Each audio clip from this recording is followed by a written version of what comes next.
I'm Cynthia James, and this network is about changing lives one woman at a time.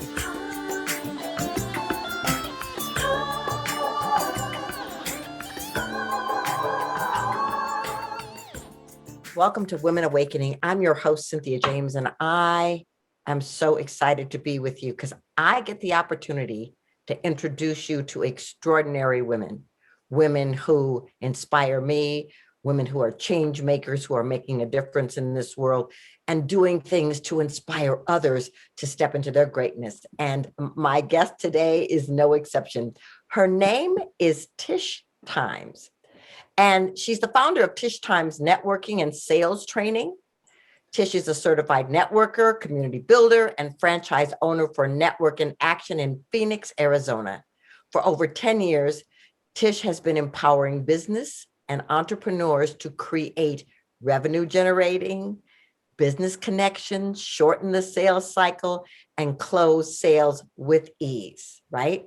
She and her team help skyrocket revenue for companies with a well-done-for-you sales solution. Tish Times is an expert at helping companies to attract more leads, maintain a full pipeline, and convert more projects to clients. She's also one of the experts for our women entrepreneurs. She's also an ordained minister, so we have a lot to talk about. Tish, welcome. Hello, Cynthia. Thank you so much for having me. I'm excited. It's going to be fun. I'm so glad you're here. I've had the honor of listening to you teach and being on your podcast and seeing how you inspire people. And I guess I just want to start with, where were you born? I'm sure you weren't born and said, well, I've come on the planet to be a sales expert. Right. Where did you come from? And tell us a little bit about growing up. So I grew up in El Paso, Texas. I was born and raised there. And up until I was in my very early 20s, it was the only place I lived. No, I take that back. I lived in Prairie View, Texas for 4 years because my dad was in the military. But I grew up as an Army brat that didn't get to travel. That's because I was a surprise baby. My mom had me at 40. So my siblings got to do all the traveling to all the military bases and go overseas and all of that. And then they came home and my dad was just about to retire and found out they were pregnant with me. So I always say I was ordained to be on the earth because God snuck me in at the very last minute. But I grew up kind of like an only child because I'm 11 years younger than my next sibling. They all grew up together, and then I grew up by myself for the most part. But I had a wonderful childhood. Oh, that's incredible. And so, sales is something that challenges a lot of people. True. And so did you start off being great at sales or did you kind of flow into that? No, ma'am. Not only was I not great at it, I was afraid of it. I was offered a job. I was in staffing for many years, and I was very comfortable in my cubicle, putting people in jobs, and I loved it. And I had an area manager who saw something in me and invited me to join the sales team multiple times. And every time she asked, I was like, oh, no, that's not what I do. I don't want to do it. I'm not interested. And she tricked me. And I'm so grateful for that woman because she created a position for me and called me kind of like, I think they called it a people manager. And they kind of made me the go-between between the sales department and the operations department. And before you know it, I was out with sales teams and helping them and taking over when they couldn't show up. And now I look up and I'm actually doing sales. So once I realized it was just having conversations, which is something I was good at, it was building relationships and helping people get what they needed. It was like, oh, okay, I can do this. I don't know if I want to do sales, but I can do this conversations and relationship building and all of that. And so it took me time to really learn it and to love it. But initially, because of the word, I think people are scared of the word. And when they hear that word sales, they run from it, just like I did. And now I love it and I love teaching it. Well, but I think one of the things that's interesting about sales is that we kind of correlate it to slimy, yes, to people, pulling you into something and cheating you or whatever. Right. And so I think that that when you really understand that sales is really about sharing, Yeah. then it becomes a whole nother thing. So, so I want to know, how did you get from this corporate environment to your company? Yeah. So I loved the work that I did. And like I said, I kind of got stuck in the sales world in that company. And I was doing a really great job, Cynthia. I was making that company a lot of money, a whole lot of money. And I sold a contract with a school district. It was a multi-million dollar contract. And this is what happened. And I feel like God kind of set me up on this. They changed my commission structure once I sold that big contract. So I should have been making a 3% commission. And when I sold that big contract, I remember being asked to come into the office, and they started talking to me about how they were making changes, and this was going to be my new commission package, and it was much lower. It was more like a 1%. And I'll never forget that feeling of, wow, they don't value what I do, and I've done a good job for them. And it was at that moment, that probably several things, but that was kind of like the culmination of me realizing that I could do this in my own right, for my own, for myself, for my own family. I honored my non-compete, because I did have a non-compete, and I went into the nonprofit world for about a year and waited that out, and then went and started my own staffing company. And that's where I went into business. I didn't start out doing what I do now, as far as, teaching sales and doing sales for other companies. I started off doing staffing, and I did that for, about another 8 years in my own business, and eventually transitioned into doing coaching and training, and kind of ending up where I am now.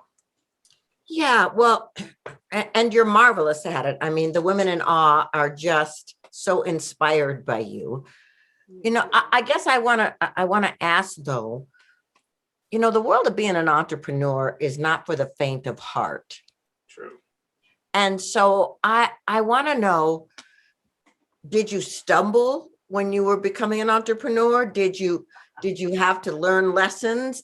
Did you get support? I mean, how did you, because Tish Times today is mega in her world, but what did you have to learn along the way? Oh my God, so much.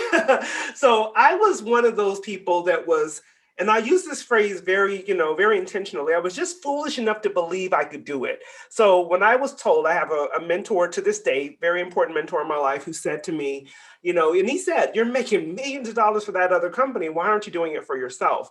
And when I said, "Well, I don't have, and I don't know, and I don't, all of those things," he said to me, all you need is a list of people in the cell phone.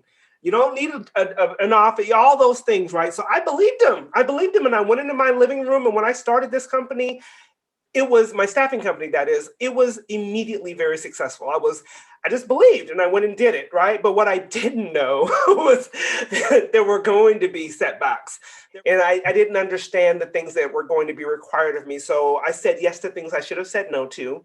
I let fear make a lot of my decisions. And what ended up happening is, when I got in that place of fear and, oh my God, how am I going to make this payroll and all of that? What I did was, I took on a client I never should have taken on. I should have vetted them. I should have known that they weren't a right fit, but they came in and showed a lot of money. And I thought it was going to be a great fit for my company at that time, based on my fear and what I needed. And long story short, that company ended up not only not paying me for several weeks after my payroll was due. I had a 30-day net with them. Had already paid a lot of money, thousands and thousands of dollars in payroll, and they didn't pay me. And when they eventually did pay me, they paid me with a check that bounced. And so all of my payroll bounced. I mean, this was a major, major blow to my business, to my integrity, because now I'm in the community. People are looking at me thinking I bounced my payroll. The Fox News came to my house. I mean, it was a big deal. And when I say, talk about an eagle falling from the sky, that's what looked like it happened in my business. And I crawled into a hole for about 2 years. I mean, I was physically moving, but I was in a deep depression. I felt like I had everything had fallen apart. We lost our home, we lost our cars. I mean, we lost everything behind that. So I understand when someone says, well, it's hard and I don't know if I can do it, or you've never been through that. I'm like, oh no, sister, let me tell you, I've been through big failure, and it took me a long time to be able to bounce back from that as well. And there's still days when I feel that. So I get it. And I've been through a lot because of those fear-based decisions and just not understanding certain things. Well, I love that you're sharing that because, a lot of people think that successful people, it just drops in and they've got it all together, but there's not really a play-by-play book on how you do this because every business is different, every client is different, staff members are different. And I love that you're sharing that. But I also want to say that in the midst of all of this, I want to talk about your faith. Mm-hmm. Yes. Because you are an ordained minister. So how was faith helping you navigate this time? Well, it helped me not to completely lose my mind. And there were times where my faith was non-existent, where I felt abandoned. I felt alone. I felt like, God, where in the world are you in this? Because everybody is looking at me, and thinking I am this big failure or that I was, intentionally trying to harm people. And so when I say I was in that deep depression, it wasn't just a mental or an intellectual type of emotional depression. It was a spiritual depression. I felt like God wasn't, in my mind, he wasn't showing up for me. And there were times where it impacted our marriage because I didn't disclose everything that was going on to my husband. He got blindsided by a lot of these things. And so my faith took a huge hit, Cynthia. And it was through that my faith is now as strong as it is, because there was a transformational moment for me when I guess God just showed up for me. And I felt like it was almost like I felt his presence almost in a tangible way. And even though things hadn't completely turned around, I knew that he had me. And I began to trust him more than I was being consumed by my situation. And once I got to that place of trusting him, little by little, it wasn't overnight, but little by little, I began to regain my faith. And now it's the biggest part of my life. It's everything for me. Yeah. Well, I want to just say amen because I hear you, because I've had, a couple of those spaces in my life where I couldn't get out of bed and I thought, what is the point here? And God, where are you? And how come I'm going through this when I've been so faithful, Right. But I will say this, and I want to talk about you because my children were kind of a catalyst for me to keep going, because it was like, I cannot leave my children out here and just lay in this bed. And so as you're going through this and navigating your marriage and your business, and your faith, what part did children play? Man, I'm so glad you asked that. This past Mother's Day on my podcast, I interviewed my kids. I have 3 adult children, 3 adult sons. And it was the first time we had talked about it together. And because we talked about entrepreneurship, being the children of an entrepreneur was kind of like the topic of the podcast. And for the first time, Cynthia, I heard their take on what was going on. And so I was trying to protect them. I'm trying to shield them from knowing everything. Good, thank goodness my older 2 boys were away at school already. By the time a lot of these major things were happening, my youngest experienced everything. He saw it all. I don't think he knew what was going on. He just thought we were going on trips, going to stay with people on their couches because we lost everything. He didn't know it was like we were almost homeless for a minute. But when I listened to their feedback, I'm in tears, because I'm literally hearing them say, for the first time, I asked them, how did this impact them? And they said they were most impacted by seeing me devastated. They weren't concerned about us losing things. They weren't concerned about how it made them look or whatever. They were more concerned about how it impacted me and my husband. And they saw the hurt and the pain and the feelings of desperation and failure that we had. When I was going through it, however, and the reason I was able to bounce back, and to this day, Cynthia, my primary objective, even though they're grown, is to make sure that they know that there's nothing too big for them to come back from. There's no mistake that's too big for them to be able to bounce back from. I now have grandchildren, and I look at my grandbabies and I say, I get up and make sure that I'm crossing my T's and dotting my I's so that they will have something beyond that. I believe there's a scripture that says we leave an inheritance for our children's children. We should, and I'm endeavoring to do so. I don't want them to ever, in other words, I want to outlive my body. I want Yes. them to look back and say, man, my mother, my grandmother, she made a major impact. She was a woman of faith. She cared for us. She built this so that we would have something beyond her life. So they are such a huge motivation for me. If you were to look at my vision board, their faces are right there, staring at me every single day for that very reason, because I got up because of them. And many other reasons as well, but they were a primary reason I got up and continued to move forward when I wanted to wallow. And they're a reason why I do what I do now, and why I'm very intentional about building a successful, profitable business, not just for me, but for them as well. I love it, and I'll say ditto, same for my children. I guess the thing is though, I, you know, you and your husband run a community, you run this business that has multi layers, and you've got staff, Mhm. you've got your children and your grandchildren. Talk to me about how you take care of yourself, because you're juggling a lot of balls. Yeah. Um, I'm more intentional now than I was before. Those in awe, and you have heard me talk about some health concerns that I'd had in the past, and they were a major eye opener for me, because I was a workaholic, and I'm specifically saying I was very much a workaholic.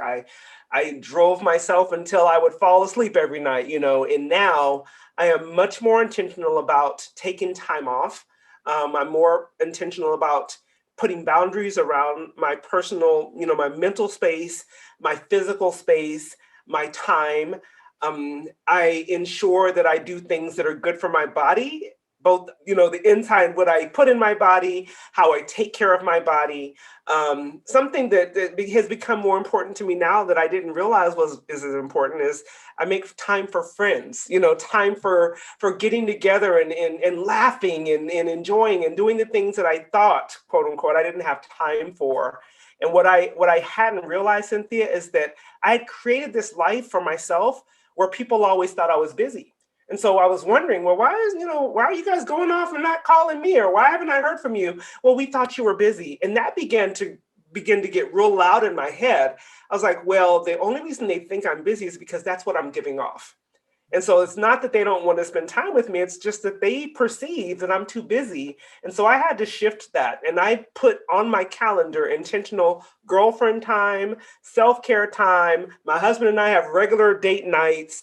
Occasionally, we will get in the car and drive to El Paso, Texas, where my grandbabies live. And we don't tell a soul we're coming except for them, because I don't want to see anybody else. I want to go and play with my grandbabies and be in the park and do anything that they want to do. And there was a time I would have never ever made time for that. And now I'm very intentional about it. I love that you did that. My husband and I just got back. We drove to California with our dogs to see our kids and grandkids, and it was just great to just be immersed in that. And I do the same thing. I calendar my Yes. self-care life, because Yes. if I don't, life will just take over and I'll be down the river, Right. Right. So I would love it if you would tell people how to find you, and just give us a little sprinkle of what you offer in your business. Absolutely. So my company does several things, but the things that we're most passionate about and we do the most is we do sales training for entrepreneurs and for companies. And we are the sales team for many companies. So we make their sales calls. We do everything from connection to close. On behalf of that company, very invisibly, meaning that most people don't know that we're a third party, if you will, being an outsourced sales team. And we love it. We're good at it and we enjoy doing it. If you'd like to know more about that or connect with me in any way, you can reach me on any social media platform under Tish Times, and my website is tishtimes.com.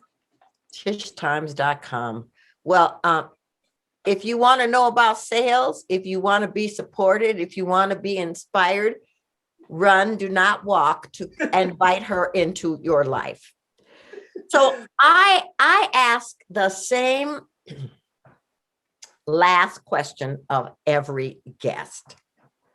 This show is called Women Awakening.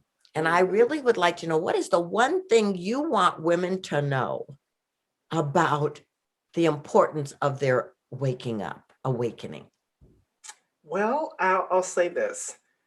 There are people that are watching you and being inspired in some way, shape, or form by you, whether you know it or not.